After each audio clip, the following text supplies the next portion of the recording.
ऐसी वीडियो रोज देखने के लिए आप मेरे वीडियो को लाइक करें, इस पे कमेंट करें और अपने दोस्तों के साथ शेयर करें। और हाँ, अगर आप इस चैनल पे नए हैं तो इसे सब्सक्राइब करना ना भूलें। अनिका अच्छी तरह से जानती थी कि क्रिस्टोफर ने बड़ी ही चालाकी से अनिका को वहां तक बुलाया था। अलग अलग गाड़ियों और फिर में बस में ट्रैवल करवाकर क्रिस्टोफर ने इस बात को पक्का कर लिया था कि चाह कर वे रोहित और उसके आदमी ये पता नहीं लगा पाए कि आखिर अनिका कहाँ गई थी। क्रिस्टोफर ने अनिका से कहा, तुम्हारे सामने जो बढ़िया सा जहाज नजर आ रहा है उसी में मैं और एलेक्जेंडर तुम्हारा इंतजार कर रहे हैं। जहाज के बीचों बीच एक लंबी सी रस्सी टांग रखी है। तुम्हारी फिजिकल स्ट्रेंथ के बारे में तो मैं अच्छी तरह से जानता हूँ। बस वो रस्सी पकड़ो और चढ़कर जहाज में दाखिल हो जाओ। अनिका अब तक अच्छी तरह से जान चुकी थी कि वो पूरी तरह से क्रिस्टोफर के चंगुल में फंस चुकी थी।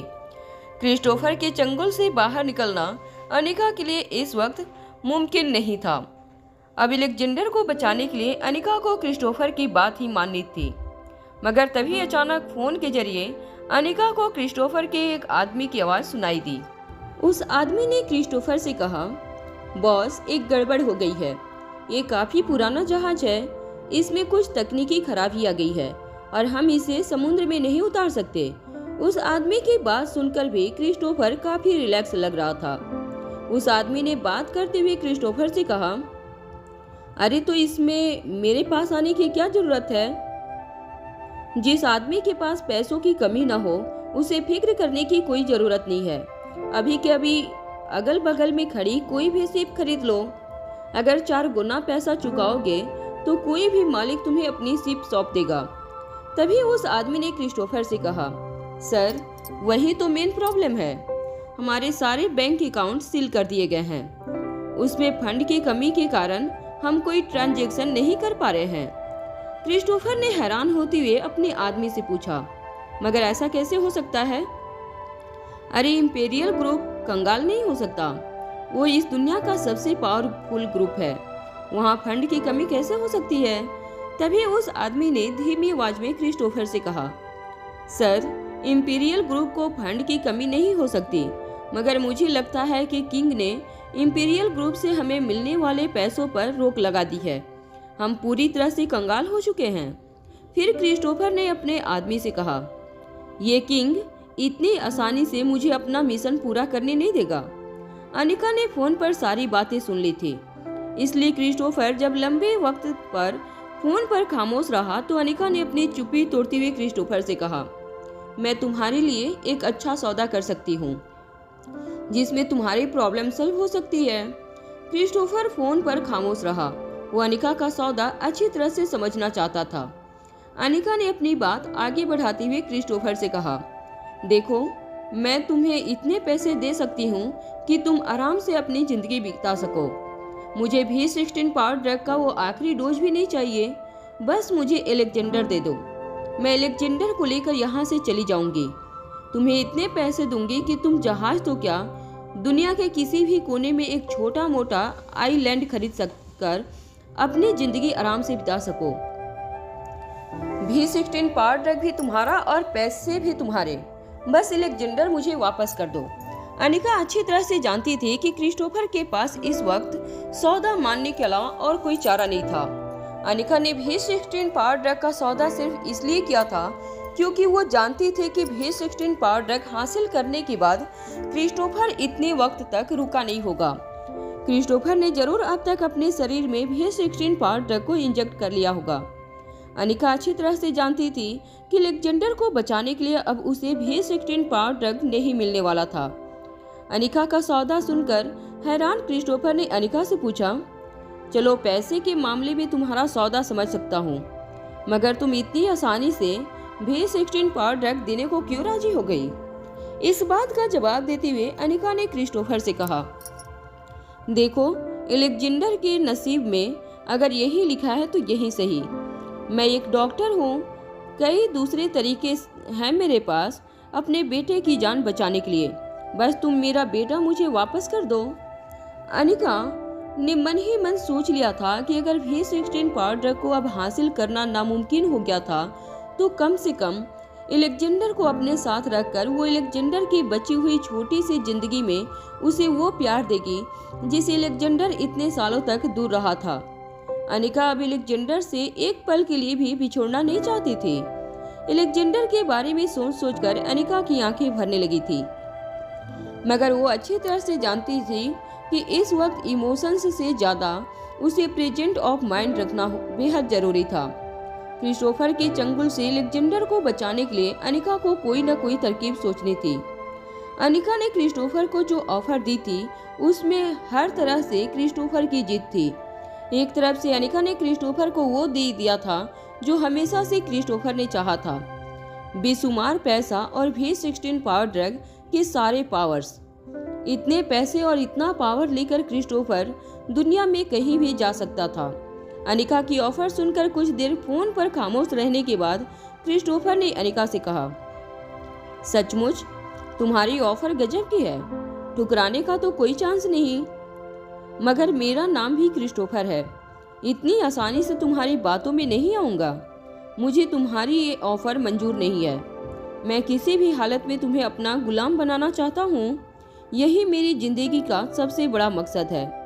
क्रिस्टोफर की बात सुनकर अनिका हैरान रह गई थी। अनिका को समझ में नहीं आ रहा था कि क्रिस्टोफर को सब कुछ मिलने के बावजूद वो इस तरह की जिद क्यों कर रहा था। क्रिस्टोफर ने अपनी बात आगे बढ़ाते हुए अनिका से कहा, एक काम करो, वो पीछे वाले वेयर हाउस में जाकर मेरा इंतजार करो। मैं वहीं अपने आदमियों को भेजता हूँ, वो तुम्हें मुझ तक पहुँचा देंगे। एक लंबी सांस छोड़ते हुए क्रिस्टोफर ने कॉल डिस्कनेक्ट कर दिया। अनिका समझ नहीं पा रही थी कि आखिर अब क्रिस्टोफर किस तरह का खेल खेल रहा था, मगर एलेक्जेंडर की सलामती के लिए अनिका को क्रिस्टोफर की बात माननी ही थी। अनिका जब उस पुराने वेयर हाउस में पहुंची तो अनिका ने देखा कि चारों ओर जंग लगे कंटेनर्स पड़े थे। ऐसा लग रहा था जैसे सालों से उस वेयर हाउस में किसी भी इंसान ने कदम नहीं रखा था। एक के ऊपर एक रखे बड़े बड़े कंटेनर्स की ऊंचाई किसी 10 मंजिला इमारत से कम नहीं थे। अनिका उस वेयर हाउस के बीचों बीच जाकर खड़ी हो गई। वेयर हाउस में चारों तरफ कोई नजर नहीं आ रहा था। अनिका को क्रिस्टोफर ने जो फोन दिया था उस फोन में भी कीपैड नहीं था। वो चाहकर भी किसी को फोन नहीं लगा सकती थी। अनिका किसी तरह रोहित को कोई इशारा या कोई सिग्नल भेजना चाहती थी जिससे रोहित और उसके आदमी अनिका तक पहुंच सके, मगर अनिका अच्छी तरह से जानती थी कि जो फोन उसके हाथ में था उस फोन के जरिए रोहित तक सिग्नल पहुंचाना नामुमकिन था। अनिका जो हमेशा ही होशियार और सतर्क रहती थी, आज खुद उस अनिका को ऐसे सिचुएशन से बाहर निकलने का कोई रास्ता नजर नहीं आ रहा था। अनिका को अपनी जान की परवाह नहीं थी, मगर अनिका जानती थी कि क्रिस्टोफर एक इस किस्म का खतरनाक आदमी था जो अपना मकसद पूरा होने के बाद एलेक्जेंडर को जिंदा नहीं छोड़ेगा। अनिका अच्छी तरह से समझ चुकी थी कि रोहित का प्लान क्या था। खतरनाक ऑर्गेनाइजेशन की फंडिंग को रोककर रोहित ने पहले ही क्रिस्टोफर को कंगाल कर दिया था। रोहित ने सोचा होगा कि क्रिस्टोफर की फंडिंग को रोकने के बाद वो क्रिस्टोफर को अपने खतरनाक प्लान में कामयाब होने से रोक लेगा, मगर खुद अनिका ने भी ये नहीं सोचा था कि रोहित की पूरी प्लानिंग समझने के बावजूद क्रिस्टोफर इस तरह से पलट जाएगा। जैसे ही अनिका को पता चला कि क्रिस्टोफर की खतरनाक ऑर्गेनाइजेशन को अब फंड की कमी महसूस होने लगी थी, तब अनिका ने रोहित का प्लान समझ लिया था और उसी प्लान को आगे बढ़ाते हुए अनिका ने क्रिस्टोफर को लुभावनी ऑफर दे दी थी। अनिका जानती थी कि क्रिस्टोफर के पास अनिका की ऑफर मानने के अलावा और कोई रास्ता नहीं था, मगर क्रिस्टोफर ने ऑफर ठुकराकर अनिका को चौंका दिया था। अनिका लगभग आधे घंटे तक उस वीरान वेयर हाउस में क्रिस्टोफर या उसके आदमियों का इंतजार करती रही, मगर काफी देर तक उस वेयर हाउस में कोई नजर नहीं आया। तभी अचानक वेयर हाउस के बीचों बीच खड़ी अनिका को नन्हे से एलेक्जेंडर की आवाज सुनाई देने लगी। नन्हा सा एलेक्जेंडर अनिका को पुकारते हुए कह रहा था, मम्मा मैं यहाँ हूँ। खाली वेयर हाउस में नन्हे से एलेक्जेंडर की आवाज जोर जोर से गूंजने लगी। अनिका समझ नहीं पा रही थी कि आखिर आवाज किस ओर से आ रही थी, क्योंकि अनिका वेयर हाउस के बीचों बीच खड़ी थी। एलेक्जेंडर की आवाज हर जगह से गूंज रही थी। वेयर हाउस की दीवारों से टकराकर अनिका को एलेक्जेंडर की आवाज हर कोने से सुनाई दे रही थी। अनिका चिल्ला चिल्लाकर एलेक्जेंडर को पूछने लगी, बेटा कहाँ हो? मैं तुम्हें बचा लूंगी, तुम बिल्कुल फिक्र मत करना। तभी अचानक अनिका के कानों पर किसी के दौड़ने की आवाज पड़ी, मगर वो दौड़ने की आवाज भी वेयर हाउस की दीवारों से टकराकर हर तरफ से गूंजने लगी। अनिका समझ नहीं पा रही थी कि उसे अलेक्जेंडर को बचाने के लिए किस दिशा में आगे बढ़ना था। अनिका जोर जोर से अलेक्जेंडर को पुकारती रही, मगर अब अलेक्जेंडर की आवाज कहीं से नहीं आ रही थी। अनिका जोर जोर से चिल्ला चिल्लाकर कहने लगी, क्रिस्टोफर, अगर मेरे बेटे को कुछ भी हुआ तो मैं तुम्हें छोड़ूंगी नहीं। अनिका ने कभी सोचा नहीं था कि वो जिंदगी में कभी इतनी लाचार और बेबस होगी। तभी अचानक अनिका के कानों पर वेयर हाउस के पीछे वाले दरवाजे के खुलने की आवाज पड़ी। दरवाजा काफी पुराना था, जिस पर जंग लग चुका था, जिसकी वजह से दरवाजा काफी धीरे धीरे खुल रहा था। दरवाजा खुलते ही बाहर से तेज रोशनी अनिका की आंखों पर पड़ने लगी।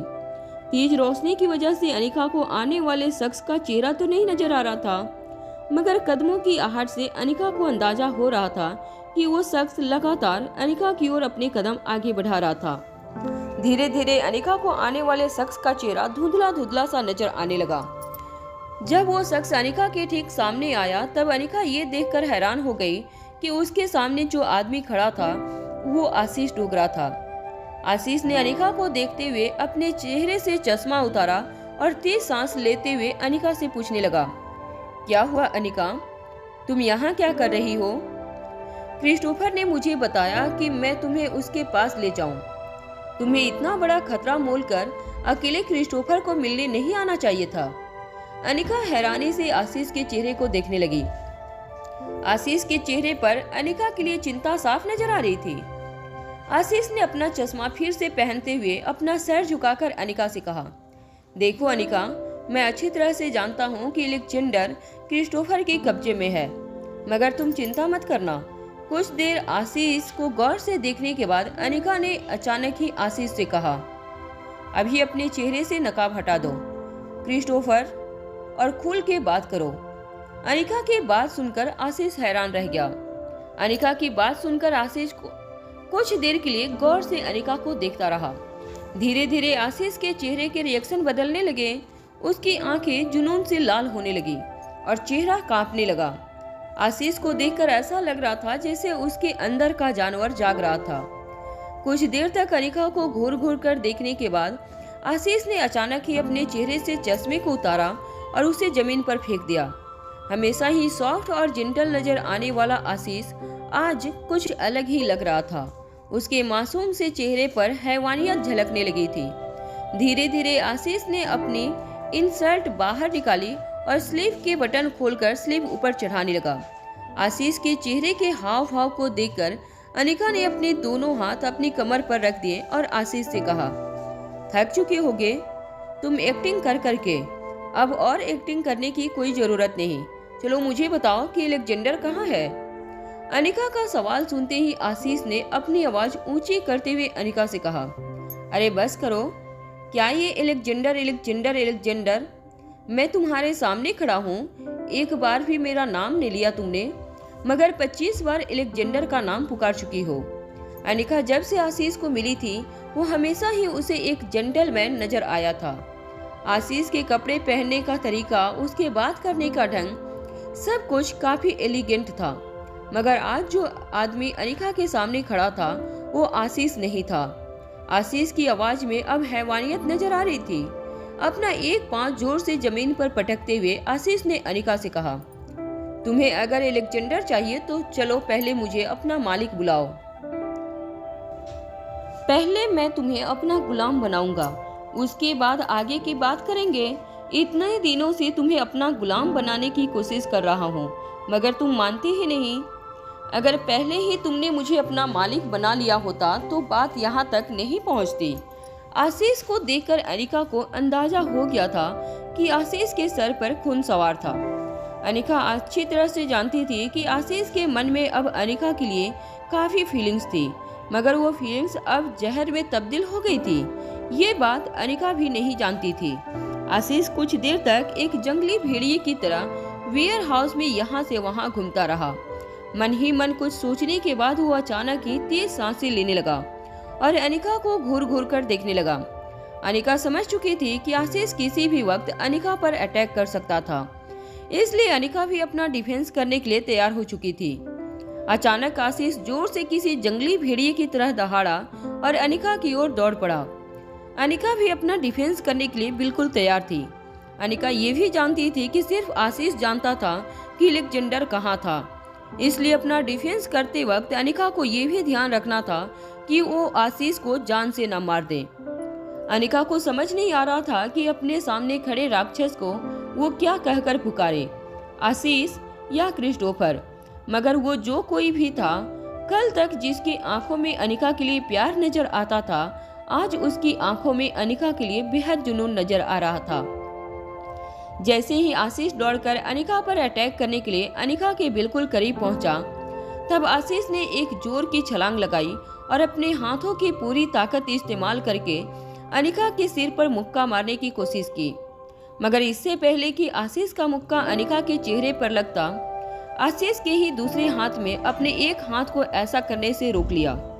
आशीष ने अपने आप को ही एक झटके से जमीन पर गिरा दिया। जमीन से खड़े होते हुए आशीष ने बगल में पड़ा हुआ चश्मा उठाकर अपनी आंखों पर लगा दिया और अपने एक हाथ से अपना कॉलर पकड़ते हुए कहने लगा, क्रिस्टोफर, अगर तुमने अनिका को चोट पहुंचाने की कोशिश की तो मुझसे बुरा कोई नहीं होगा। जाने दो उसे, उसका कोई कसूर नहीं है। आशीष को अपने ही साथ लड़ते हुए देखकर अनिका चौंक गई। अचानक ही आशीष ने जिस हाथ से अपने कॉलर को पकड़ रखा था, उस हाथ को दूसरे हाथ से झटकते हुए उसने अपने आप से कहा, देखो आशीष, मेरे रास्ते में मत आना। आज मेरे सर पर खून सवार है। आज मैं किसी भी हालत में इस लड़की को अपना गुलाम बनाकर रहूंगा। तुम्हारी कमजोरी को अब मैं अपने मिशन का पत्थर नहीं बनने दूंगा। ये कहते हुए आशीष ने अपने ही चश्मे उतारकर जमीन पर फेंक दिए। कुछ देर बाद आशीष ने फिर से जमीन पर पड़े हुए चश्मे को उठाकर पहन लिया और अपने आप को मारते हुए कहने लगा, देखो, अलेक्जेंडर को जाने दो। वो एक छोटा बच्चा है, वो अनिका का बेटा है। उन दोनों ने क्या बिगाड़ा है तुम्हारा? कुछ देर के लिए आशीष अपने ही साथ एक आर्गुमेंट में उछल पड़ा। आशीष की इस हरकत को देखकर अनिका की आंखें फटी की फटी रह गईं। अनिका एक डॉक्टर थी, वो अच्छी तरह से समझ सकती थी कि मानसिक तौर पर अगर कोई इंसान इस तरह से बिहेव करने लगे, उसका मतलब क्या था। अनिका के सामने जो इंसान खड़ा था वो न सिर्फ आशीष था बल्कि क्रिस्टोफर भी था। आशीष स्लिप्ड पर्सनालिटी का शिकार था। कुछ देर बाद आशीष ने अपने ही साथ लड़ते हुए अपने ही शरीर पर लातों और घुस्सों से वार करना शुरू कर दिया। अपने साथ कुछ देर हाथापाई करने के बाद आशीष धड़ाम से जमीन पर गिर गया। आशीष के शरीर में कोई मूवमेंट नहीं नजर आ रही थी। जब अनिका धीरे धीरे आशीष के पास गई, तब अचानक ही आशीष झटके से अपनी जगह से उठा और जोर जोर से खांसने लगा। अनिका बड़ी ही ध्यान से आशीष के चेहरे को देख रही थी। अनिका ये कंफर्म करना चाहती थी कि इस वक्त उसके सामने जो आदमी खड़ा था वो आशीष था या क्रिस्टोफर। अपने ही साथ लड़ते हुए आशीष के चश्मे जमीन पर गिर गए थे। जमीन पर गिरे चश्मे को उठाकर वो अपने शर्ट पर लगी धूल को पोंछने लगा और अनिका से कहने लगा, डरो मत, मैं आशीष हूँ, तुम्हें मुझसे डरने की कोई जरूरत नहीं है। अनिका समझ नहीं पा रही थी कि अपने सामने खड़े इंसान पर उसे भरोसा करना भी चाहिए या नहीं। अनिका ने धीमी आवाज में अपने सामने खड़े इंसान से पूछा, तुम कौन हो, आशीष डोगरा या क्रिस्टोफर? अनिका के सवाल पर आशीष कुछ देर के लिए अपना सिर झुकाकर बस खड़ा रहा। अनिका ने जब गौर से आशीष के चेहरे की ओर देखा तो आशीष का चेहरा अब फिर बिल्कुल पहले वाले आशीष की तरह नजर आ रहा था। उसकी आंखों में बेहद शर्मिंदगी थी। उसे देखकर ऐसा लग रहा था जैसे उसे अपने किए पर काफी पछतावा हो रहा था। कुछ देर बाद अपनी नजरें उठाकर आशीष ने अनिका की आंखों में आंखें डालकर कहा, मैं आशीष हूँ, तुम्हें मुझसे डरने की कोई जरूरत नहीं है। हैरान अनिका ने अपने मन ही मन कुछ सोचने के बाद आशीष से कहा, इसका मतलब ये हुआ कि आशीष और क्रिस्टोफर दोनों तुम ही हो? आशीष अब अच्छी तरह से जान चुका था कि अनिका से कुछ भी छुपाने का कोई मतलब नहीं था। आशीष ने अनिका से दूर जाते हुए धीमी आवाज में अनिका से कहा, जब मैं 6 साल का था तब क्रिस्टोफर का जन्म हुआ था। तब से लेकर अब तक क्रिस्टोफर मेरे साथ ही रहता है। मेरे ही शरीर में और मेरे ही मन के अंदर। मैंने बार बार उसे धमकी देने की कोशिश की, अगर वो तुम्हें परेशान करना बंद नहीं करेगा तो मैं इस शरीर को हमेशा हमेशा के लिए खत्म कर दूंगा। मगर क्रिस्टोफर किसी से नहीं डरता, मुझसे भी नहीं और मौत से भी नहीं। अनिका एक डॉक्टर होने के नाते अच्छी तरह से समझ सकती थी कि स्लिप्ड पर्सनालिटी वाले पेशेंट क्या महसूस करते थे। वो इस वक्त अच्छी तरह से जानती थी कि जो हरकतें क्रिस्टोफर किया करता था उनका आशीष के साथ कोई लेना देना नहीं था। आशीष एक पूरी तरह से अलग इंसान था, जबकि क्रिस्टोफर आशीष के ही मन के अंदर पैदा हुआ एक और शख्स था। मगर अक्सर ऐसी पर्सनालिटी एक इंसान के अंदर पैदा होने का कोई कारण होता था, तो कोई ऐसा कारण जिसका उस इंसान की जिंदगी से बहुत गहरा नाता था। अनिका ने धीमी आवाज में आशीष से पूछा, ये क्रिस्टोफर का जन्म कैसे हुआ? आशीष अच्छी तरह से समझ सकता था कि अनिका उसे क्या पूछना चाहती थी। आशीष ने अपना सर झुकाकर अनिका से कहा, जब बचपन में मुझे ह्यूमन एक्सपेरिमेंट के तौर पर किडनैप कर लिया गया, अंधेरे कमरे में कैद कर लिया गया, उस वक्त मैं काफ़ी घबराया हुआ था। एक के बाद एक सारे बच्चों को ह्यूमन एक्सपेरिमेंट के तौर पर पावर ड्रग का इंजेक्शन लगाया गया। मेरे इर्द गिर्द एक के बाद एक बच्चों की मौत होने लगी। ये सब कुछ देखकर मुझे ऐसा लगने लगा था जैसे बहुत जल्द मेरी भी जिंदगी खत्म हो जाएगी। मेरे मन का डर बढ़ता गया। मुझे ऐसा लगने लगा कि मैं सारे बच्चों से सबसे ज़्यादा कमज़ोर था। बाकी बच्चे काफ़ी आसानी से मुझे डराने धमकाने में कामयाब हो जाते थे, मगर अपने आप को बचाने के लिए मैं कुछ नहीं कर पाता था। फिर एक के बाद एक उन बच्चों की मौत होने लगी। मुझे ऐसा लगने लगा कि किसी भी पल मेरी भी मौत हो सकती है। कुछ बच्चों के शरीर के अंदर पावर ड्रग ने ऐसे बदलाव लाए थे कि उनके शरीर में जंगली जानवरों जैसी ताकत आ गई थी। वो बच्चे दूसरों बच्चों को मारते हैं, कभी कभी इतना मारते कि उन बच्चों की मार की वजह से ही कोई बच्चों की मौत हो गई थी। ये बात बिल्कुल सच है। पावर ड्रग के साइड इफेक्ट में जितने बच्चों की जान गई है, उतने ही बच्चे एक दूसरे के साथ लड़कर मरे हैं। बस ठीक उसी वक्त क्रिस्टोफर ने मेरे अंदर जन्म लिया। पहले तो क्रिस्टोफर मेरे लिए एक वरदान साबित हुआ था। मेरी जिंदगी में आई हर मुसीबतों को वो काफ़ी आसानी से सॉल्व कर देता। वो किसी से नहीं डरता था। जो बच्चे मुझ पर जोर आजमाइश करते थे और मेरी कमजोरी का फायदा उठाया करते थे, उन बच्चों को क्रिस्टोफर आसानी से अपने काबू में कर लेता था। क्रिस्टोफर के आने के बाद मुझे ऐसा महसूस होने लगा जैसे मुझे एक नई जिंदगी मिल गई थी। क्रिस्टोफर मेरा बेस्ट फ्रेंड बन गया। वो हमेशा मुझसे कहता था कि अगर जिंदगी में मुझे कभी भी उसके सहारे की जरूरत हो तो बस वो मेरी मदद करने के लिए हाजिर हो जाएगा। मैं भी अपने आप को काफ़ी ज़्यादा सेफ महसूस करने लगा था। बस उस दिन के बाद अचानक मुझे जिंदगी जीने का एक नया मकसद नज़र आने लगा। मैं भी जीना चाहता था। जब भी मैं अपने आप को कमज़ोर या अकेला महसूस करता, तब न जाने कहां से क्रिस्टोफर आ जाता है। वो हमेशा से मेरी मदद करता है, मगर देखते ही देखते क्रिस्टोफर मेरी अपनी पर्सनालिटी पर भारी पड़ने लगा। वो मुझे काफ़ी ज़्यादा डोमिनेट करने लगा। अगर मैं जरा सा भी घबराहट महसूस करता तो तुरंत क्रिस्टोफर मुझ पर हावी हो जाता है। कहीं न कहीं जिस क्रिस्टोफर ने मुझे जीने की ताकत दी थी, उसी क्रिस्टोफर की वजह से मेरे मन का डर बढ़ता गया। जैसे जैसे मेरा डर बढ़ता गया, मेरे ऊपर क्रिस्टोफर का काबू और भी ज़्यादा मजबूत हो गया। मेरा यकीन मानो अनिका, मैं तुम्हें और एलेक्जेंडर को चोट पहुंचाना नहीं चाहता था, मगर क्रिस्टोफर से लड़ने का मेरे पास कोई तरीका नहीं था। क्रिस्टोफर ने मेरे ऊपर इस तरह से कब्जा कर लिया है मानो क्रिस्टोफर ने मुझे अपने ही शरीर में जकड़ कर रखा है।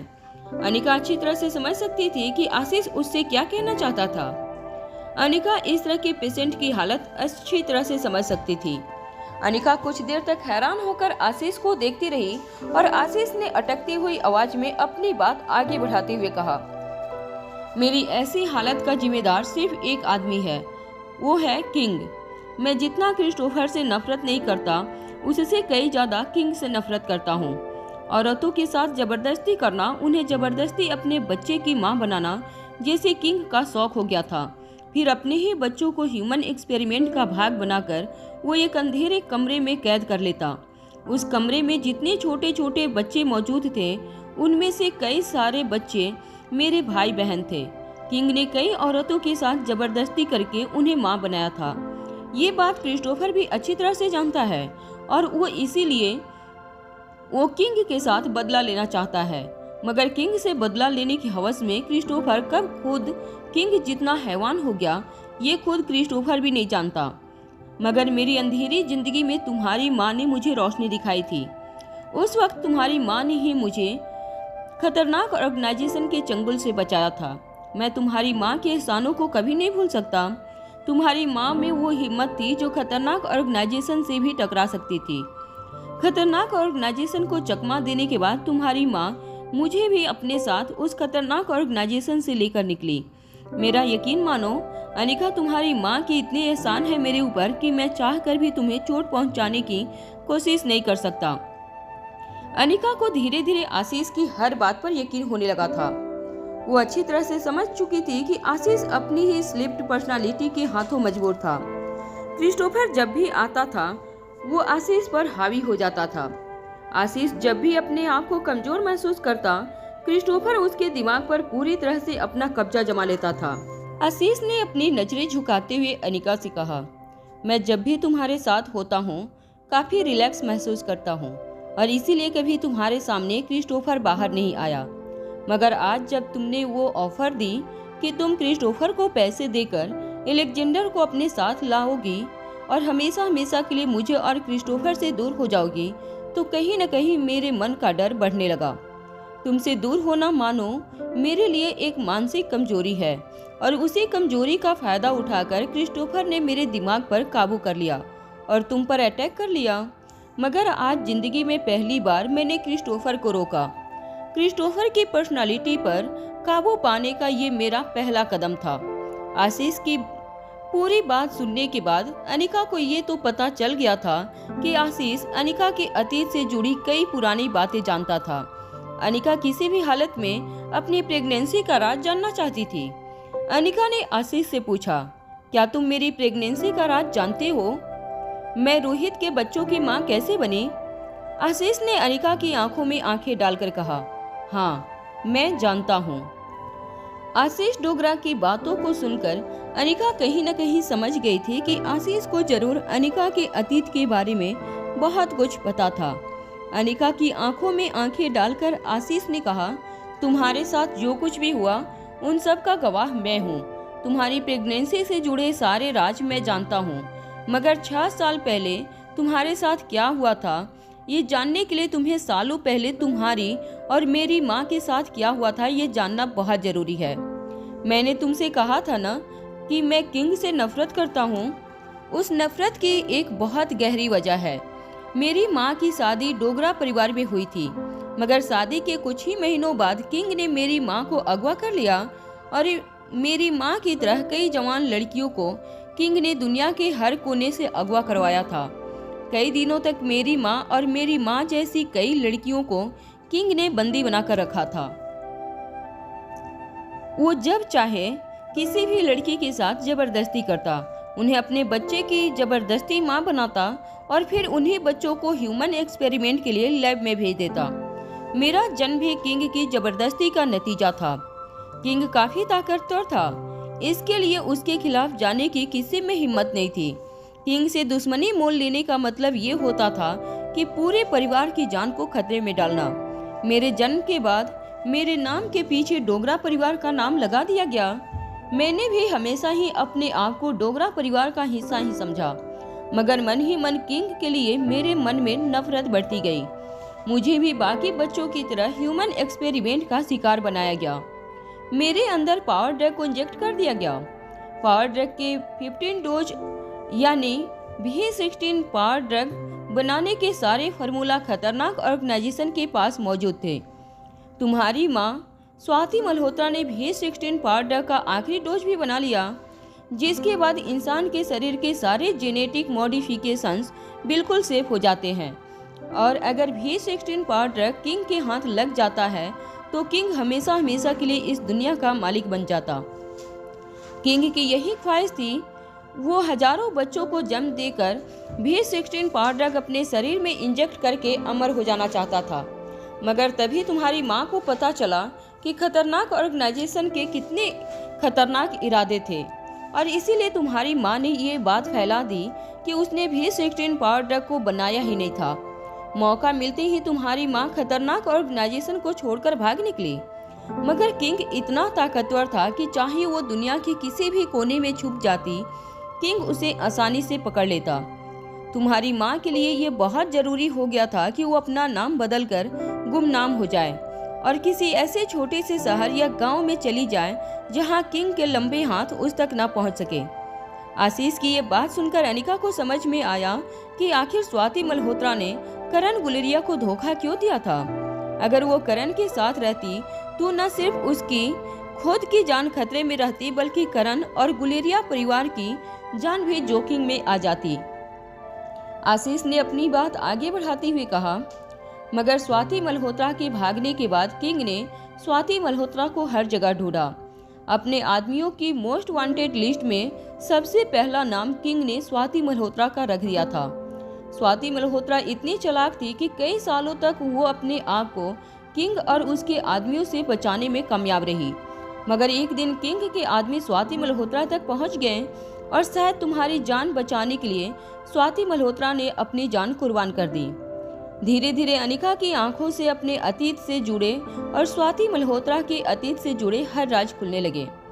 कुछ देर की खामोशी के बाद अनिका ने आशीष से पूछा, मगर तुम लोगों ने, मेरा मतलब है कि किंग ने रोहित को ही क्यों चुना था मेरे लिए? आशीष ने अपनी बात आगे बढ़ाते हुए कहा, तब तक किंग को पता चल चुका था कि रोहित भी उन्हीं का खून है। रोहित की माँ किंग की बायोलॉजिकल औलाद थी और अब किंग के पास वारिस कहने के लिए रोहित के अलावा और कोई नहीं था। किंग अच्छी तरह से जानता था कि मैं कुछ ही दिनों का मेहमान था और V16 पावर ड्रग अगर मुझे नहीं मिला तो मेरा बचना नामुमकिन था। इस हालात में किंग ने सालों पहले जितने भी बच्चों को जन्म दिया था वो सारे ह्यूमन एक्सपेरिमेंट के चलते अपनी जान गंवा चुके थे। बची थी तो सिर्फ रोहित की माँ आयशा, जो सालों पहले हंसराज मारवा के साथ शादी कर चुकी थी और रोहित को जन्म दे चुकी थी। आर्टिफिशियल इंसेमिनेशन के जरिए किंग ने ही अपने आदमियों की मदद से तुम्हें रोहित के बच्चों की मां बनाया और फिर CCTV फुटेज को बदलवा दिया। जब गौतम गुलेरिया ने यह जानने की कोशिश की कि आखिर तुम किसके बच्चों की मां बनी, तो उसने अपने घर के CCTV फोटो में कुछ नहीं नजर आया, क्योंकि CCTV फुटेज को किंग के आदमी ने बदल दिया था। किंग ने हर उस सबूत को मिटा दिया जो तुम्हें ये बता सके कि तुम्हारे बच्चों का बाप कौन था। आशीष की बात सुनकर अनिका को यकीन नहीं हो रहा था कि उसके साथ इतना कुछ हो गया था, मगर वो खुद ही नहीं जानती थी कि उसके पीठ पीछे उसके जिंदगी के साथ इतना बड़ा खिलवाड़ हो रहा था। आशीष की बातें सुनने के बाद अनिका के दिल की धड़कनें भी तेज होने लगी थी। अनिका ने आशीष की आंखों में आंखें डालकर पूछा, और एलेक्जेंडर को कैसे छीन लिया गया मुझसे? कुछ देर खामोश रहने के बाद आशीष ने अपना सिर झुका लिया और अनिका से धीमी आवाज में कहा, एलेक्जेंडर को मैंने चुराया था। अनिका ये सुनकर हैरान रह गई। एलेक्जेंडर अनिका का पहला बच्चा था। अनिका अच्छी तरह से जानती थी कि तीनों बच्चों में सबसे पहले अनिका ने एलेक्जेंडर को जन्म दिया था, मगर एलेक्जेंडर की डिलीवरी से जुड़ी सारी बातें अनिका पूरी तरह से भूल चुकी थी। मगर अनिका को इतना याद था कि जब अनिका ने डिलीवरी के बाद कमजोरी की हालत में अपनी आंखें खोली थी, तब उसे इस बात का एहसास हुआ कि उसके एक बच्चे को उसने चुराया जा रहा था और उसने नन्ही सी रिया को कसकर पकड़ लिया था। इसका मतलब साफ था कि अगर एलेक्जेंडर अनिका का बेटा था तो सबसे पहले अनिका ने एलेक्जेंडर को जन्म दिया था और सबसे पहले एलेक्जेंडर ही अगवा हुआ था। आशीष ने अपनी बात आगे बढ़ाते हुए कहा, उस दिन जब क्रिस्टोफर को पता चला कि किंग का अगला वारिस जन्म देने वाला है तो क्रिस्टोफर बेकाबू हो गया। मैंने क्रिस्टोफर को रोकने की काफी कोशिश की, मगर क्रिस्टोफर ने मेरे दिमाग पर पूरी तरह से काबू पा लिया था। क्रिस्टोफर हॉस्पिटल पहुंचा, तुमने एलेक्जेंडर को जन्म दिया था। क्रिस्टोफर एलेक्जेंडर को लेकर वहां से फरार हो गया। किंग से बदला लेने के लिए क्रिस्टोफर ने एलेक्जेंडर के साथ वही किया जो सालों पहले हमारे साथ हुआ था। एलेक्जेंडर को पावर ड्रग का इंजेक्शन देकर क्रिस्टोफर ने एलेक्जेंडर को भी पावर ड्रग का मोहताज बना दिया। अलेक्जेंडर को एक खुफिया जगह पर छुपाकर क्रिस्टोफर शांत हो गया। जब मुझे होश आया तब मुझे एहसास हुआ कि मैंने क्रिस्टोफर बनकर क्या कुछ नहीं किया था। मैंने जब वापस अस्पताल पहुंचा तब मैंने देखा कि गौतम गुलेरिया दूसरा बच्चा लेकर भी फरार हो गया था। मैंने काफी देर तक गौतम गुलेरिया का पीछा करने की कोशिश की। छोटे से बच्चे को गौतम गुलेरिया कहाँ ले गया था, वो सब कुछ जानने के बाद मैंने सब कुछ रोहित को कॉल करके बता दिया। अनिका आशीष की बातें सुनकर एक के बाद एक कड़ियाँ जोड़ने लगी। रोहित ने भी अनिका को यही बात बताई थी कि एक अनजान फोन कॉल से रोहित को पता चला था कि मनाली के आउटस्कर्ट के जमीन में गड़ा किसी ने रोहित के बेटे को दफना दिया था। जब रोहित आर्यन को बचाने उस जगह पर पहुंचा था तब आर्यन की सांसें लगभग बंद होने लगी थी। आशीष की बातों से साफ था कि आशीष ही वो इंसान था जिसने आवाज बदलकर उस वक्त रोहित को कॉल लगाया था। धीरे धीरे अनिका की आंखों के सामने उसके अतीत से जुड़ी हर बात साफ साफ नजर आने लगी थी। अनिका की जिंदगी से जुड़ा गहरा काला सच अब उसे साफ साफ नजर आने लगा था। अनिका को यकीन नहीं हो रहा था कि उसके साथ इतना कुछ हो गया था। न सिर्फ अनिका के साथ बल्कि रोहित, अलेक्जेंडर, रिया और आर्यन भी किंग के इतने बड़े षड्यंत्र का शिकार हुए थे। अनिका कभी सोच भी नहीं सकती थी कि एक आदमी दुनिया पर बादशाहत कायम करने के लिए इतना गिर सकता था। अनिका अच्छी तरह से जानती थी कि उसके सामने जो इंसान खड़ा था वही क्रिस्टोफर भी था जिसके हजारों मासूमों की जान ली थी और वो दुनिया का सबसे खतरनाक अंडरवर्ल्ड गैंगस्टर था। मगर कहीं न कहीं अनिका को आशीष की हालत पर तरस भी आ रहा था। आशीष चाहकर भी क्रिस्टोफर को रोक नहीं पा रहा था और क्रिस्टोफर आशीष की मदद करने के लिए अपने आप को नहीं रोक पा रहा था। क्रिस्टोफर आशीष की कमजोरी का नतीजा था। आशीष ने जो कहानी अनिका को सुनाई थी उसके बाद की पूरी कहानी लगभग अनिका भी जानती ही थी। अनिका को ऐसा लग रहा था जैसे उसके सर से किसी ने बहुत भारी बोझ उतार दिया था। इतने सालों से अनिका के मन में जो द्वंद्व चल रहा था और जो कसमकस चल रही थी, फाइनली उसका अंत आ गया था। अनिका ने कभी सोचा भी नहीं था कि इंसान अपनी जिंदगी जीते वक्त कभी कभी ये भी नहीं जान पाता कि उसकी जिंदगी से जुड़ी कितनी गहरी काली बातें होती हैं जो उन तक कभी पहुंचती भी नहीं है। अगर आशीष ने सब कुछ सच सच नहीं बताया होता तो शायद अनिका हमेशा के लिए इस बात से अनजान रहती कि आखिर अनिका के साथ क्या हुआ था। वो किस तरह रोहित के बच्चों की मां बनी थी और किस तरह अनिका के बच्चों को अनिका से चुराया गया था। अनिका ये भी जानती थी कि हालांकि स्वाति मल्होत्रा ने खुद ही B16 पावर ड्रग बनाया था, मगर स्वाति मल्होत्रा ने कभी भी पावर ड्रग का कोई गलत इस्तेमाल नहीं करना चाहता। मगर जाने अनजाने में स्वाति मल्होत्रा के आविष्कार ने अनिका की दुनिया तबाह करके रख दी थी और खुद स्वाति मल्होत्रा की जान चली गई थी। अनिका ने कभी सोचा भी नहीं था कि इंसान का टैलेंट ही उसका सबसे बड़ा दुश्मन बन सकता था। स्वाति मल्होत्रा के साथ ऐसा ही हुआ था। अगर स्वाति मल्होत्रा कोई आम औरत होती तो शायद उसके साथ इतना कुछ न हुआ होता। वो करण गुलेरिया के साथ हंसी खुशी अपनी जिंदगी बिता रही होती। मगर सिर्फ B16 पावर ड्रग के आविष्कार के कारण स्वाति मल्होत्रा की जिंदगी में एक ऐसा जलजला आया जिससे उसकी बेटी भी नहीं बच पाई। कुछ देर बाद आशीष ने अपने चश्मे साफ करते हुए अपने चेहरे पर लगा लिए और अपने दोनों हाथ अपनी जेब में डालकर कुछ देर तक अनिका को देखता रहा। आशीष ने बिल्कुल शांत खड़ी अनिका को देखते हुए पूछा, तो अब क्या करना है? तुमने कुछ सोचा है? अपनी जिंदगी के बारे में इतना गहरा सच जानने के बावजूद अनिका के चेहरे पर कोई सिकन नहीं नजर आ रही थी। वो अच्छी तरह से जानते थे कि जिंदगी जो भी परिस्थितियां अनिका के सामने रख रही थी, उन सारी परिस्थितियों का अनिका को डटकर सामना करना होगा, चाहे वो उसकी अपनी जिंदगी हो या उसके बेटे अलेक्जेंडर की। आशीष के मुंह से इतनी बड़ी कहानी सुनने के बाद अनिका अभी भी कहानी के हर पहलू को अच्छी तरह से समझने की कोशिश कर रही थी। अनिका बार बार अपने दिमाग में आशीष की कहानी का एक सीक्वेंस बनाकर उसे जोड़कर देखना चाहती थी। तभी अचानक आशीष ने धीरे से अपने कदम अनिका की ओर आगे बढ़ाते हुए पूछा, अच्छा, मैं तो इतना अच्छी तरह से जानता हूँ कि तुम पहले से जानती थी कि मैं क्रिस्टोफर हूँ। मुझे ये तो बताओ कि तुम्हें पता कैसे चला कि मैं ही क्रिस्टोफर हूँ? आशीष की आंखों में काफी बेचैनी नजर आ रही थी। वो जानना चाहता था कि आखिर अनिका को कैसे पता चला कि वो ही क्रिस्टोफर था। अनिका ने आशीष की बात का जवाब देते हुए कहा, ये तो बड़ा आसान था।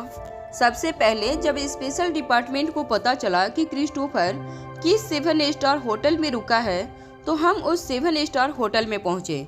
तब मैंने अपने आदमियों से कहा था कि वो होटल पर नजर रखें। जब मैं वहां पहुंची तब मैंने तुम्हें होटल के गेट से बाहर निकलते हुए देखा। हर बार जब भी स्पेशल डिपार्टमेंट के लोग क्रिस्टोफर को अरेस्ट करने के करीब पहुंचते तो बचकर निकल जाता, मगर तुम वहां पाए जाते। ये बात मेरे दिल में सस्पेंस खड़ा करने के लिए काफी थी। मगर एक बात मुझे आज भी समझ में नहीं आ रही है कि तुमने अपने आप को स्पेशल डिपार्टमेंट के हवाले क्यों कर दिया।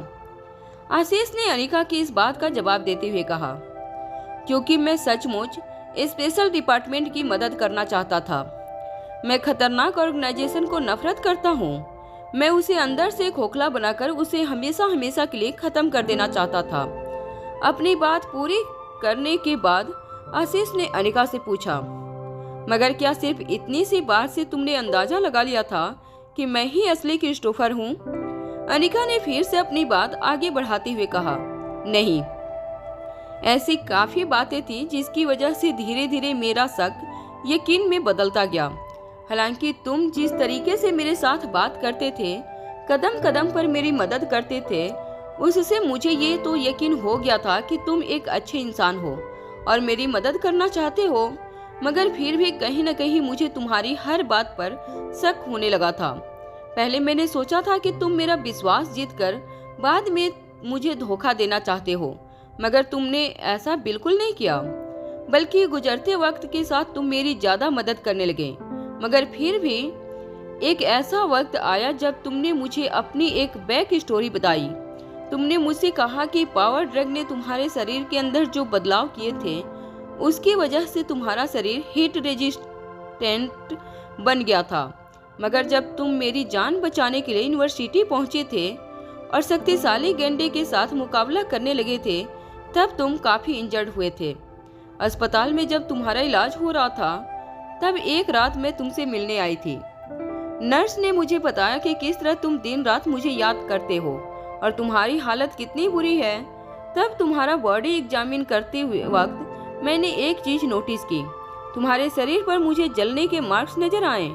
मगर तुमने मुझसे कहा था कि तुम्हारी बॉडी हीट रेसिस्टेंट है, और अगर हीट रेसिस्टेंट बॉडी है तो तुम्हारे शरीर पर जलने के मार्क्स कैसे हो सकते थे?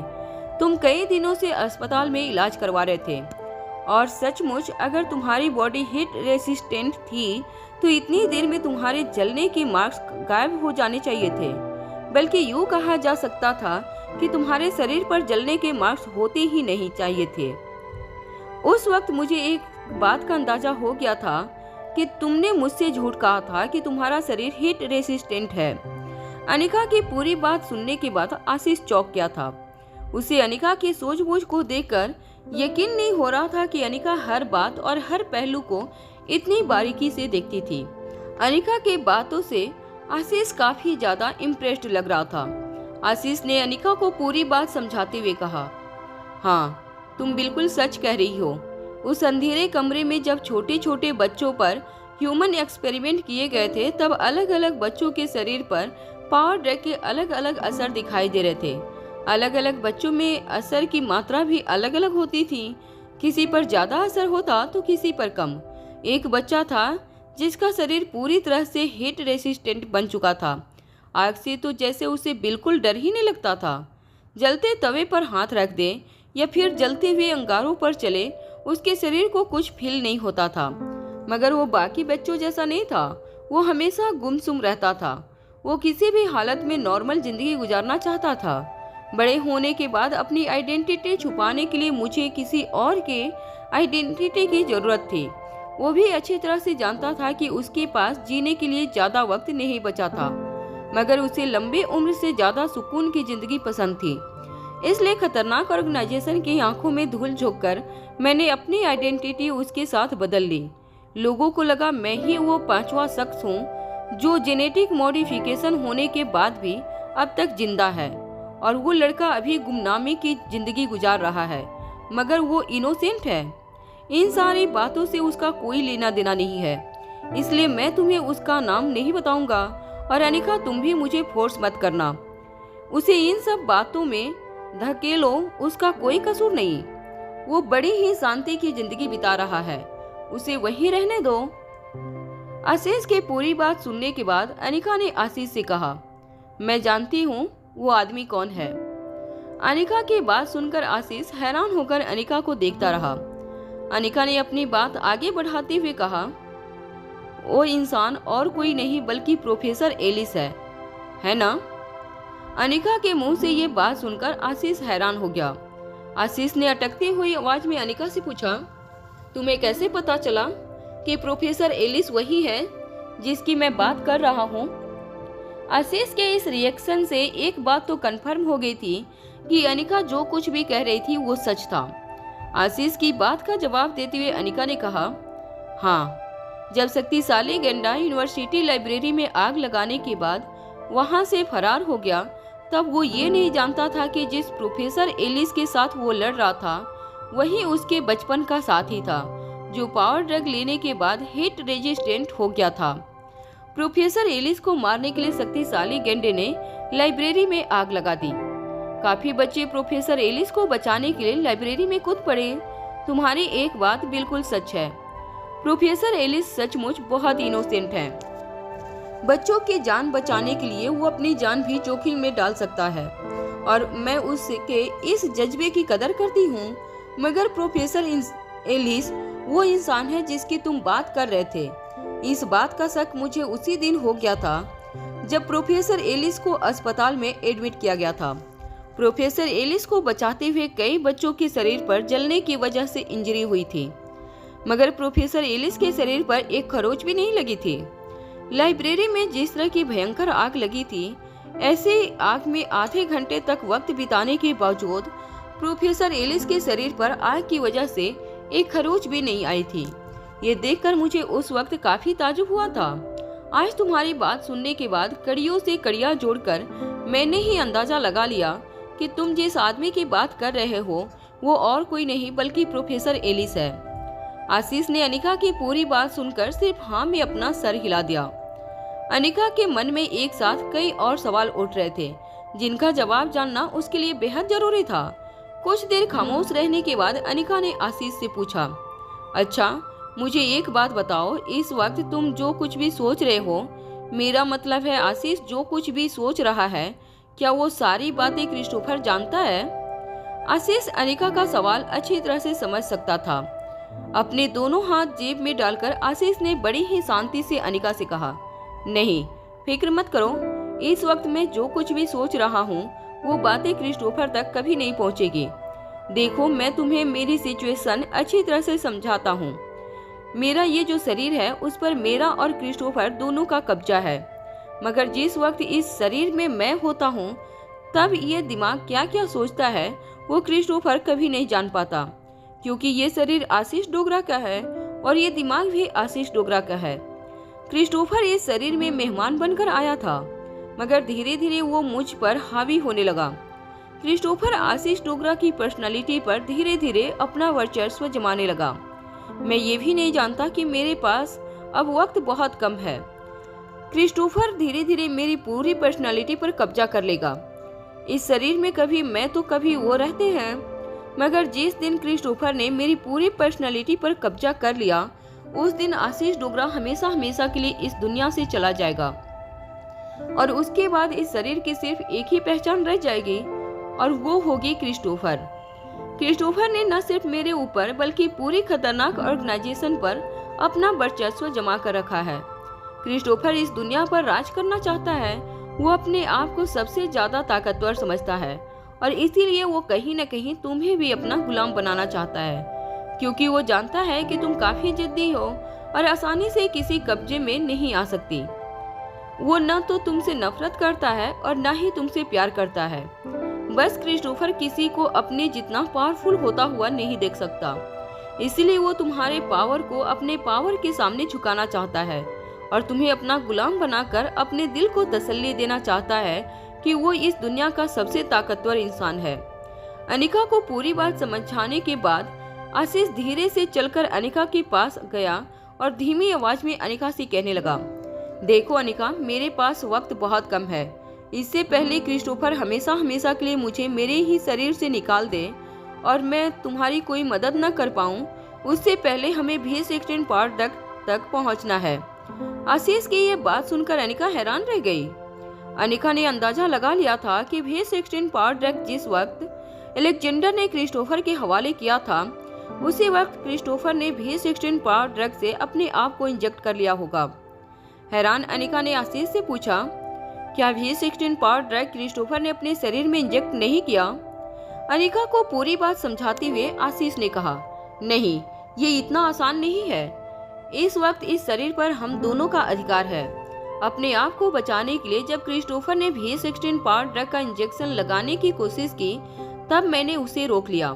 देखो अनिका, मैं अच्छी तरह से जानता हूँ कि मैं अपनी जिंदगी जी चुका हूँ। मुझे आगे जीने की कोई वजह नजर नहीं आ रही है। मेरी वजह से और मेरे इस शरीर की वजह से कई कॉम्प्लिकेशंस खड़े हुए हैं, मगर नन्हे से अलेक्जेंडर के पास तो पूरी जिंदगी पड़ी है जीने के लिए। हमें किसी भी हालत में अलेक्जेंडर को बचाना होगा।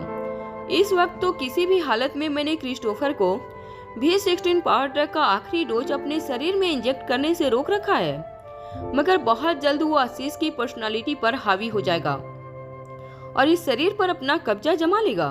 उसके बाद तुम्हारी कोई मदद मैं नहीं कर पाऊंगा। देखो अनिका, ये बात भी सच है कि मुझे कैंसर नहीं है। पावर ड्रग के कारण मेरे शरीर में जो बदलाव हो रहे हैं, उसकी वजह से मुझे काफी खांसी आती है और मेरे सेल्स भी अगर एग्जामिन किए जाएं तो ऐसा ही लगेगा जैसे मेरे शरीर में कैंसर के सेल्स हर जगह फैले हुए हैं, मगर हकीकत में वो कैंसर नहीं है। मैं बहुत खांसता हूँ, ये पावर ड्रग का साइड इफेक्ट है। दवाई लेते ही मेरी खांसी काफी शांत हो जाती है, मगर मैं ये भी अच्छी तरह से जानता हूँ कि V16 पावर ड्रग की मुझसे कई ज्यादा जरूरत अलेक्जेंडर को है। मैं ज्यादा देर तक क्रिस्टोफर को रोक नहीं पाऊंगा। खतरनाक ऑर्गेनाइजेशन के लोग भी सिर्फ क्रिस्टोफर को पसंद करते हैं, आशीष डोगरा को नहीं। कभी कभी अपनी किस्मत के बारे में सोचता हूँ तो अकेले बैठे बैठे भी हंस पड़ता हूँ। कहने के लिए तो इंसान के शरीर में इतने सारे अंग हैं, मगर हर चीज दिमाग से जुड़ी हुई है। ये दिमाग ही है जो हमें हम बनाता है और ये दिमाग ही है जो हमें आसमान की बुलंदियों तक ले जाता है और ये दिमाग ही है जो हमें जमीन की तह से मिला देता है। जिस दिन दिमाग काम करना बंद कर देता है, इंसान की मौत हो जाती है। मगर मेरा दिमाग तो शरीर के मरने के से पहले ही मेरी आत्मा को निकाल कर बाहर फेंकना चाहता है। पहले तो आशीष डोगरा की कमजोरी देखकर क्रिस्टोफर आशीष डोगरा को बचाने आता था और अब आशीष डोगरा की ही कमजोरी का फायदा उठाकर क्रिस्टोफर आशीष डोगरा को हमेशा हमेशा के लिए इस शरीर से निकाल कर बाहर फेंकना चाहता है। अनिका, तुम घबराओ मत, कुछ देर तक क्रिस्टोफर के साथ रहो। वो जो कहता है वो सब फॉलो करो, वो तुम्हें नुकसान नहीं पहुंचाएगा। बस वो तुम्हें अपना गुलाम बनाकर अपने आप को पावरफुल महसूस करवाना चाहता है। मेरे पास वक्त बहुत कम है, लेकिन मैं तुमसे वादा करता हूँ कि इस बचे हुए वक्त में मैं क्रिस्टोफर से ये जानकारी जरूर हासिल कर लूंगा कि क्रिस्टोफर ने V16 पावर ड्रग कहाँ छुपाया है। एक बार V16 पावर ड्रग मेरे हाथ लग जाए, बाद में हम दोनों मिलकर अलेक्जेंडर को बचा लेंगे। मगर अनिका, तब तक के लिए तुम्हें क्रिस्टोफर के सामने अपना सर झुकाना ही होगा। आशीष ने अनिका से कहा, अगर हमें क्रिस्टोफर के साथ इस जंग में जीतना है तो हम दोनों का साथ रहना बहुत जरूरी है। अब मेरी बात ध्यान से सुनो। आशीष धीरे से अनिका के कानों के पास आकर अनिका को उसका प्लान बताने लगा। जैसे जैसे आशीष अपना प्लान अनिका को बताता गया, वैसे वैसे आशीष की आवाज में भारीपन लगने लगा। जैसे ही आशीष ने अनिका को अपना पूरा प्लान बताया, अचानक ही आशीष ने अपने चेहरे पर हाथ रखा और अपने चश्मे को निकालकर जमीन पर फेंक दिया और अनिका की ओर घूरते हुए देखकर कहने लगा, बहुत बकवास करता है आशीष। मैं अच्छी तरह से जानता हूँ कि तुम उसे पसंद नहीं करती, मगर फिर भी उसकी बकवास सुनती रहती हो। पूरा दिन बक बक बक बक करके बोर करते रहता है। अरे इस तरह थोड़ी लड़कियां पटाई जाती हैं। लड़कियों को अगर पटाना है तो उसके दिल में जगह बनानी पड़ती है। उसके सामने भीख मांगने से वो प्यार नहीं देती। ये बात आशीष समझ ही नहीं पाता। खैर, आशीष के साथ तुम्हारी बातें पूरी हो गई हो तो कुछ बातें हमारे साथ भी कर लो। मैं तुमसे कहा था ना, मैं एक दिन तुम्हें अपना गुलाम बनाकर रहूंगा। तो चलो आज अपने मुंह से कबूल करो कि मैं तुम्हारा मालिक हूँ और तुम मेरी गुलाम। अनिका जानती थी कि क्रिस्टोफर की बात मानने के अलावा उसके पास और कोई चारा नहीं था। अलेक्जेंडर की जान बचाने के लिए उसे क्रिस्टोफर की बात माननी ही थी। अनिका ने भी क्रिस्टोफर की आंखों में आंखें डालकर कहा, हाँ ठीक है, मैं कबूल करती हूँ कि मैं तुम्हारी गुलाम हूँ और तुम मेरे मालिक। अनिका की बात सुनते ही क्रिस्टोफर जोर जोर से तालियां बजाने लगा। तालियों की गूंज वेयर हाउस की हर दिशा से टकराकर वापस अनिका के कानों पर पड़ने लगी। हालांकि ताली सिर्फ 2 हाथों से बज रही थी, मगर अनिका को ऐसा लग रहा था जैसे वो एक भरे हुए स्टेडियम के बीचों बीच खड़ी थी और हजारों दर्शक एक साथ तालियां बजा रहे थे। फिर अचानक ही क्रिस्टोफर ने अपनी जेब से एक गोली निकाली और अनिका के हाथ में थमाते हुए कहा, चलो अब ये गोली खा जाओ। अनिका हैरानी से क्रिस्टोफर की ओर देखने लगी। क्रिस्टोफर ने अनिका से कहा, अरे डरो मत जाने मन, मैं तुम्हारी जान नहीं लूंगा। अरे इतनी आसानी से तुम्हें थोड़ी जाने दूंगा। ये तो मुझे डर लग रहा है कि तुम भी अगर मुझे छोड़कर चली गई तो मेरा क्या होगा। और अगर अलेक्जेंडर की जान बचाना चाहती हो तो मैं जैसा कहता हूँ वैसा करते जाओ। ये गोली खा लो। ये सिर्फ इसलिए है क्योंकि मैं कन्फर्म कर लेना चाहता हूँ कि तुम कहीं मुझे छोड़कर भाग न जाओ। उस किंग के बच्चे ने मुझे भिखारी बना दिया है। मेरे सारे बैंक अकाउंट फ्रीज हो गए हैं और इस वक्त मेरे साथ मेरा साथ देने के लिए शक्तिशाली गेंडा भी नहीं है जो तुमसे लड़कर मुझे बचा लेता। और तुम तो जानती ही हो मेरी फाइटिंग स्किल तुम्हारी जितनी शार्प नहीं है। अगर तुम में और मुझ में फाइट हो जाए तो मुझे हराना मेरे लिए बेहद मुश्किल हो जाएगा। तुम ब्रह्मपुत्र एकेडमी की दीदी हो, फाइटिंग रिंग में किसी को भी हराने की ताकत रखती हो, मगर मैं तो खुद किसी और के शरीर में रहता हूँ। मगर डरो मत, धीरे धीरे इस शरीर पर और तुम पर मेरा कब्जा होगा। चलो अब ये गोली खा लो। अनिका अच्छी तरह से जानती थी कि शक्तिशाली गेंडा मर चुका था। शक्तिशाली गेंडे के मरने के बाद रानी आलिसा ने रोहित को कॉल किया था। रानी आलिसा ने रोहित को बताया था कि शक्तिशाली गेंडे की मौत हो चुकी थी, मगर शक्तिशाली गेंडे ने मरने से पहले रानी के नए क्लोज सिक्योरिटी गार्ड के शरीर में पावर ड्रग के इंजेक्शन लगा दिए थे। उनमें से एक गार्ड को पावर ड्रग के साइड इफेक्ट इतने ज्यादा हो गए थे कि वो उन्हें बर्दाश्त नहीं कर पाया और उसने वहीं अपना दम तोड़ दिया। रानी आलिसा जानना चाहती थी कि बाकी गार्ड जिनको शक्तिशाली गेंडे ने पावर ड्रग का इंजेक्शन लगाया था, उन्हें बचाने के लिए क्या किया जाना चाहिए। तब अनिका ने रानी आलिसा को समझाते हुए कहा था कि शक्तिशाली गेंडे के पास जो पावर ड्रग मौजूद था वो प्योर फॉर्म में नहीं था। वो इंसान के शरीर पर उस तरह के इफेक्ट नहीं ला सकता था जितना इफेक्ट्स पावर ड्रग ला सकता था, जिसकी वजह से उसके साइड इफेक्ट भी pure form of power drug से काफी ज्यादा हल्के थे, जिससे सिक्योरिटी गार्ड की मौत हो गई थी। वो काफी अनफॉर्चुनेट था, मगर बाकी सिक्योरिटी गार्ड के शरीर में अगर अब तक खतरनाक साइड इफेक्ट नहीं दिखाई दिए तो वो आउट ऑफ डेंजर हो जाएंगे। अनिका की बात सुनने के बाद रानी आलिसा ने चैन की सांस ली। रानी आलिसा को अपने क्लोज सिक्योरिटी गार्ड के साथ जो कुछ भी हुआ था उसके लिए बेहद शर्मिंदगी महसूस हो रही थी। वो जानती थी कि शक्तिशाली गेंडे ने जानबूझकर उन सिक्योरिटी गार्ड को पावर ड्रग के इंजेक्शन लगाए थे ताकि वो लोग रातों रात ताकतवर हो जाएं और रानी आलिसा की सिक्योरिटी करने के लायक हो जाएं।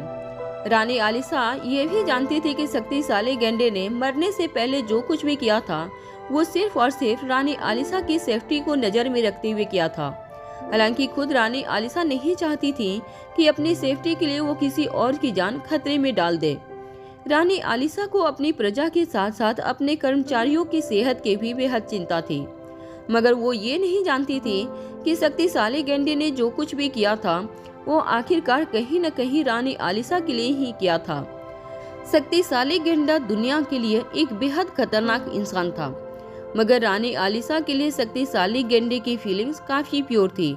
रानी आलिसा ने रोहित से इजाजत लेते हुए पूछा, अगर तुम लोगों को एतराज न हो तो मैं शक्तिशाली गेंडे को एक रॉयल गार्ड होने की हैसियत से विदा देना चाहती हूँ।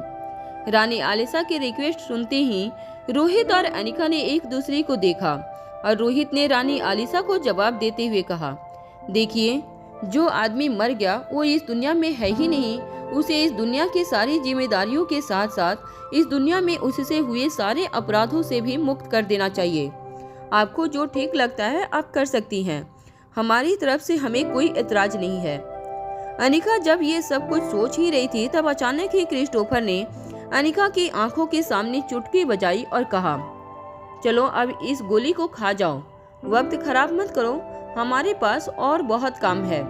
अनिका ने जब अपने हाथों में पकड़ी हुई टेबलेट को सूंघा तब अनिका समझ गई थी कि जो टेबलेट क्रिस्टोफर ने अनिका को दी थी वो टेबलेट एक ऐसा ड्रग था जिसकी वजह से अनिका के मसल काफी वीक हो जाते। क्रिस्टोफर ऐसा क्यों कर रहा था वो बात भी अनिका अच्छी तरह से समझ रही थी। क्रिस्टोफर अच्छी तरह से जानता था कि अनिका को फाइट में हराना क्रिस्टोफर के लिए काफी मुश्किल था, इसलिए अनिका के मसल को निर्जीव करके क्रिस्टोफर अनिका की फाइटिंग कैपेसिटी उससे छीनना चाहता था। अनिका जब मन ही मन सोच रही थी कि उसे वो टेबलेट खानी चाहिए या नहीं, तब क्रिस्टोफर ने अपनी आवाज ऊंची करते हुए अनिका से कहा, चलो जल्दी करो और वो टेबलेट निकल जाओ। अगर अपने बेटे अलेक्जेंडर से मिलना चाहती हो तो चुपचाप वही करती रहो जो मैं कह रहा हूँ। अनिका अच्छी तरह से जानती थी कि इस वक्त क्रिस्टोफर के साथ बहस करने का कोई फायदा नहीं था। अनिका ने चुपचाप क्रिस्टोफर की बात मानते हुए टेबलेट को अपने गले से नीचे उतार दिया। टेबलेट के शरीर में जाते ही अनिका अपने मसल्स में कमजोरी महसूस करने लगी। अनिका समझ चुकी थी कि इस तरह से क्रिस्टोफर अनिका को कमजोर कर देना चाहता था। अनिका एक डॉक्टर होने के नाते ये भी जानती थी कि उस टेबलेट का असर 24 घंटे तक शरीर में रहता था, इसलिए अब क्रिस्टोफर का पूरा प्लान समझ गई थी। क्रिस्टोफर जब तक अनिका को अपने साथ रखने वाला था तब तक हर दिन वो अनिका को एक टेबलेट निकलने के लिए कहने वाला था, मगर अनिका के पास क्रिस्टोफर की बात मानने के अलावा और कोई ऑप्शन नहीं था। टेबलेट निकलने के बाद अनिका के मसल काफी स्टीफ होने लगे। वो अपने मसल में काफी कमजोरी भी महसूस कर रही थी। तभी क्रिस्टोफर ने ताली बजाते हुए अनिका से कहा, शाबाश मेरी गुलाम, चलो गुलामी का पहला कदम तो तुमने बड़ी आसानी से पार कर लिया। इसी तरह चुपचाप अगर मेरी कही हर बात मानोगी तो मैं खुश रहूंगा, और अगर मुझे गुस्सा आ गया तो मैं क्या कर सकता हूँ, ये सारी बातें तो तुमने आशीष के साथ डिस्कस कर ही ली होगी। अनिका अच्छी तरह से बड़ी बड़ी आंखों से क्रिस्टोफर को घूरने लगी। वो जानना चाहती थी कि अब क्रिस्टोफर का आगे का प्लान क्या था। क्रिस्टोफर ने अनिका को हल्का सा धक्का देते हुए कहा, चलो अब इस वेयर हाउस के पिछले गेट से बाहर निकलो। अनिका धीरे धीरे आगे चलने लगी और क्रिस्टोफर अनिका को देखते हुए अनिका के पीछे धीरे धीरे चलता रहा। कुछ ही देर में अनिका और क्रिस्टोफर वेयर हाउस से बाहर निकले। क्रिस्टोफर ने अनिका को एक लंबी लग्जरी गाड़ी दिखाते हुए कहा, चलो अब उस ड्राइविंग सीट पर बैठ जाओ। अनिका हैरानी से क्रिस्टोफर को देखने लगी। तभी क्रिस्टोफर ने फिर से अनिका को एक हल्का सा धक्का मारा और कहा, जाओ उस गाड़ी में बैठ जाओ। क्रिस्टोफर की बात मानते हुए अनिका उस लंबी लग्जरी गाड़ी की ड्राइविंग सीट पर बैठ गई।